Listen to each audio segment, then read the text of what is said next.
Halo, perkenalkan kami dari kelompok 6 akan mempresentasikan hasil kerja kelompok kami mengenai relativitas. Kita masuk pada bagian yang pertama, yaitu simultanitas atau keserempakan. Simultanitas ini bukanlah konsep yang mutlak, melainkan konsep yang relatif bergantung pada gerakan pengamat. Hal yang perlu ditekankan untuk memahami konsep ini, yaitu cahaya itu bersifat mutlak pada kondisi apapun. Kita masuk pada bagian analisis kasus. Misalkan terdapat dua orang, Sally dan Sam, berada pada posisi tengah pesawat mereka masing-masing.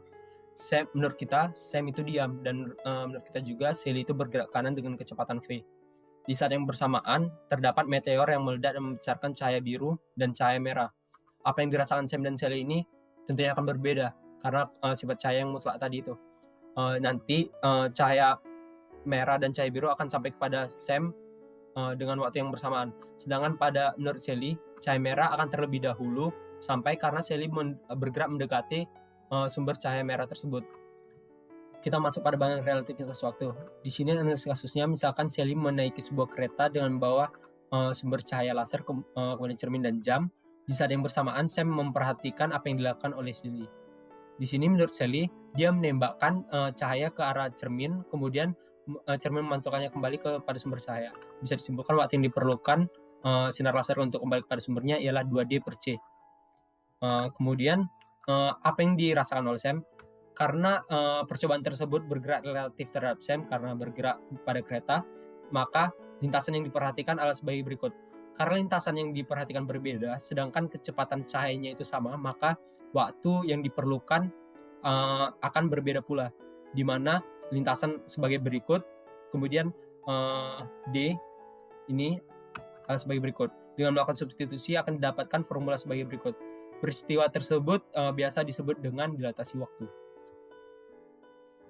Relativitas panjang merupakan konsekuensi dari dilatasi waktu.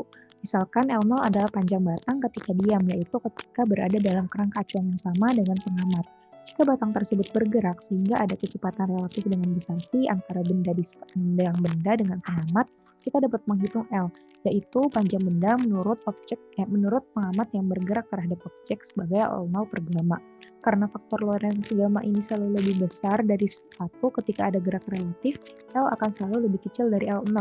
Namun ketika V ini jauh di bawah kecepatan cahaya, besar L akan mendekati L0. Dan ini merupakan beberapa hal yang perlu diperhatikan dari kontraksi panjang. Nah, dari mana rumus tadi berasal? Kita analisis kasus. Misalnya, Sally merupakan orang yang berada di kereta dan Sam merupakan orang yang berada di peron stasiun, dan keduanya bermaksud untuk menghitung panjang peron stasiun. Nah, pengukuran yang dihasilkan oleh Sam adalah L0 karena Sam berada dalam kerangka acuan yang sama dengan peron stasiun. Nah, menurut Sam pula, Sally bergerak melalui panjang ini dalam satu waktu, delta T sama dengan L0 per V. Maka menurut Sam, L0 sama dengan V dikali delta T.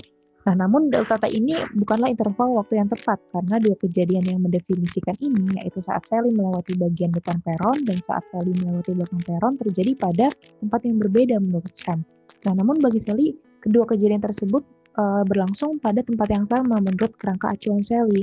Maka interval waktu delta T0 dapat dihitung secara tepat, sehingga L sama dengan V dikali delta T0 menurut Sally.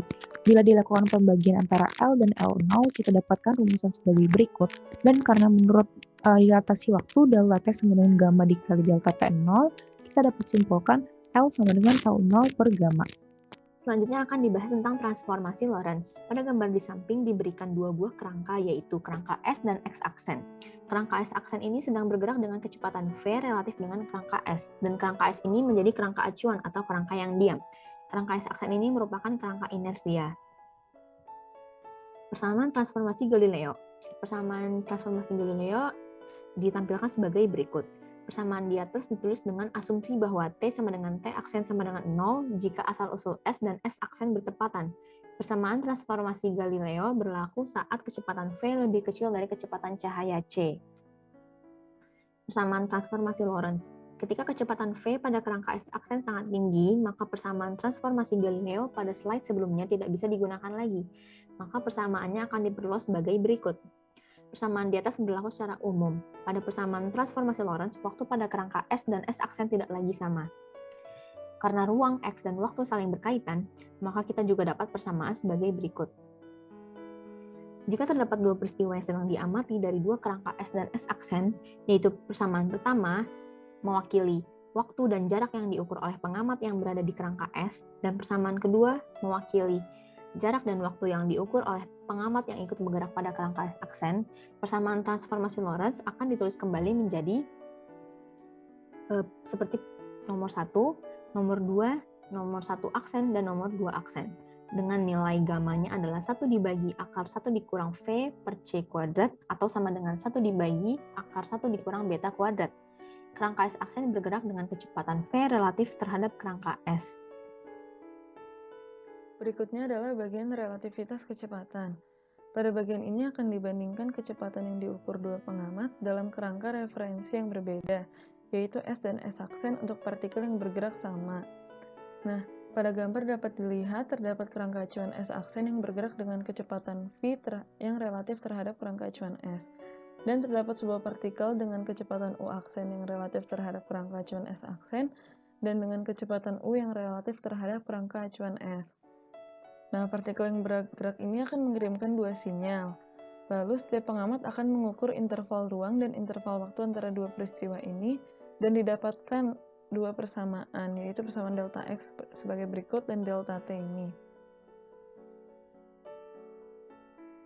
Bila kita bagi delta X dengan delta T, akan didapatkan persamaan berikut, di mana yang kita ketahui bahwa delta X dibagi delta T ini akan setara dengan U, dan delta X aksen dibagi delta T aksen ini akan sama dengan U aksen.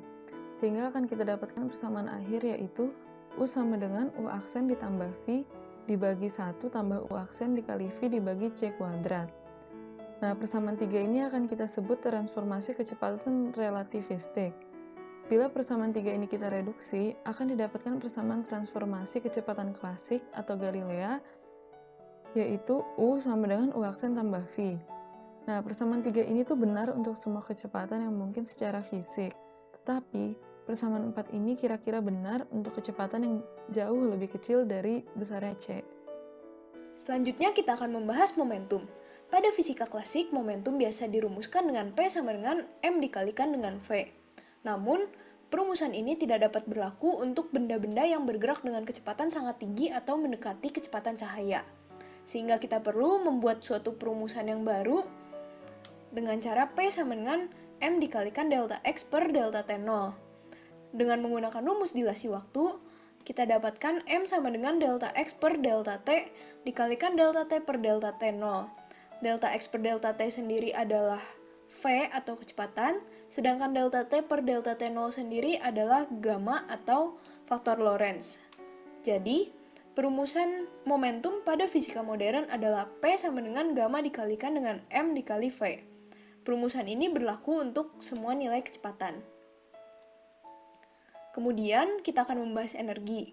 Suatu benda yang diam memiliki sebuah energi massa. Energi massa ini dirumuskan dengan N0 sama dengan mc kuadrat. Bila benda tersebut bergerak, otomatis benda itu akan memiliki energi kinetik, sehingga energi totalnya adalah energi massa ditambahkan dengan energi kinetiknya. Jadi sama dengan mc kuadrat ditambahkan K. Atau dapat juga dirumuskan energi total sama dengan gamma dikalikan mc kuadrat. Energi total dalam sebuah sistem terisolasi nilainya tetap atau tidak dapat berubah. Dari persamaan tersebut, kita dapat ubah-ubah susunannya untuk mendapatkan perumusan energi kinetik. Energi kinetik ini sama dengan energi total dikurangi dengan energi massa, sehingga untuk fisika modern, energi kinetik dirumuskan sebagai mc kuadrat dikalikan gamma min 1. Dari momentum dan energi kita dapat merumuskan hubungannya, yaitu bila kita gabungkan kedua rumusnya, berarti akan jadi E kuadrat sama dengan PC kuadrat ditambah MC kuadrat dikuadratkan. Nah, dari perumusan ini ada sesuatu yang unik, yaitu bentuknya sama dengan perumusan Pitagoras. Sehingga untuk memudahkan mengingat, kita dapat membuat sebuah segitiga siku-siku di mana sisi tegaknya adalah MC kuadrat dengan PC, dan sisi miringnya adalah E. Demikian untuk momentum dan energi. Baiklah, setelah mendengarkan beberapa penjelasan materi sebelumnya, sekarang kita akan masuk ke contoh soal yang pertama. Penjahat luar angkasa melarikan diri dengan pesawat yang bergerak dengan laju sebesar 0,75 c. Lalu, polisi mengejarnya dengan pesawat yang bergerak dengan laju 0,5 c, serta menembakkan peluru dengan laju relatif terhadap senapan sebesar 1/3 c. Pertanyaannya adalah, dapatkah peluru tersebut mengenai pesawat penjahat menurut A. Transformasi Galileo, B. Transformasi Lorentz? Melihat soal, diketahui kecepatan peluru adalah 1/3 c, dan kecepatan pesawat adalah 1/2 c atau 0,5 c. Yang ditanya adalah V aksen dari peluru. Untuk yang A, kita menggunakan persamaan V aksen peluru sama dengan V peluru ditambah V pesawat. Didapatkan V aksen peluru sebesar 5/6 c. Karena V aksen peluru lebih besar daripada kecepatan pesawat si penjahat, maka peluru dapat mengenai pesawat. Untuk yang B, kita menggunakan persamaan V aksen peluru sama dengan V peluru ditambah V pesawat. Dibagi 1 ditambah V peluru dikali V pesawat dibagi C kuadrat. Didapatkan V aksen peluru sebesar 5/7 c. Karena V aksen peluru lebih kecil daripada kecepatan pesawat si penjahat, maka disimpulkan peluru tersebut tidak dapat mengenai pesawat. Kita masuk ke contoh soal 2. Pesawat A dan B sedang bergerak paralel terhadap sumber positif. Pesawat A bergerak lebih cepat dan memiliki kecepatan relatif 0,9 c terhadap pesawat B, serta panjang pesawat A adalah 200 meter menurut dia sendiri. Menurut pilot pesawat A, pada saat ekor dari pesawat A selaras dengan pesawat B, nose dari kedua pesawat itu juga langsung selaras, yaitu T sama 0. Menurut pilot pesawat B, berapa lama kemudian nose dari keduanya baru selaras? Kita lihat solusinya. Awalnya kita tinjau dulu kerangka acuan A, karena yang diketahui itu adalah kerangka acuan A. Pilot A mengatakan bahwa pada saat tail dari pesawat A itu selaras dengan pesawat B, maka nose-nya juga selaras. Sehingga kita dapat menyimpulkan panjang dari kedua pesawat itu sama, yaitu 200 meter. Kemudian kita dapat meninjau kerangka acuan B. Kita dapat menghitung panjang menurut kerangka acuan B ini, panjang masing-masing pesawat A dan B. Yaitu didapat 87,2 meter untuk panjang A dan 458,8 meter untuk panjang B. Kemudian untuk menghitung selisih waktu yang dibutuhkan agar nose pesawat A ini mencapai nose pesawat B, kita dapat melihat jarak yang ditempuh itu ada LB0 dikurang LA, serta kecepatannya ini adalah VA, sehingga kita dapat menggunakan rumus jarak dibagi kecepatan, yaitu didapat 1,38 dikali 10⁻⁻⁶ sekon. Oke, kita akan masuk ke contoh soal 3 tentang relativitas kecepatan. Sebuah pesawat antariksa bergerak menuju bumi dengan kecepatan 0,5 c. Pesawat tersebut menembakkan kapsul dengan kecepatan 0,75 c. Berapa kecepatan kapsul jika dilihat dengan kerangka acuan pengamat di bumi jika A. Kapsul ditembakkan menuju bumi, dan B. Kapsul ditembakkan menjauhi bumi. Untuk menjawab pertanyaan ini, kita mengetahui bahwa V atau kecepatan pesawat antariksa adalah 0,5 c dan U aksen atau kecepatan kapsul adalah 0,75 c. Kita akan mencari nilai U, yaitu kecepatan kapsul oleh pengamat bumi. Menggunakan persamaan 3 yang didapatkan pada materi relativitas kecepatan sebelumnya, kita dapat mencari nilai U. Berikut adalah persamaan 3 yang saya maksud. Untuk solusi A, nilai kecepatan kapsul bernilai positif karena searah dengan kecepatan pesawat. Maka U aksennya adalah 0,75 c. Dengan demikian, kita dapat mencari nilai U dengan memasukkan V dan U aksen ke persamaan yang telah kita ketahui pada slide sebelumnya. Setelah memasukkan nilai U aksen dan V, kita mendapatkan nilai U adalah 0,909 c. Untuk solusi B, nilai kecepatan kapsul bernilai negatif karena berlawan arah dengan kecepatan pesawat. Maka U aksennya adalah minus 0,75 c. Dengan cara yang sama dengan slide sebelumnya, kita dapat mencari nilai U.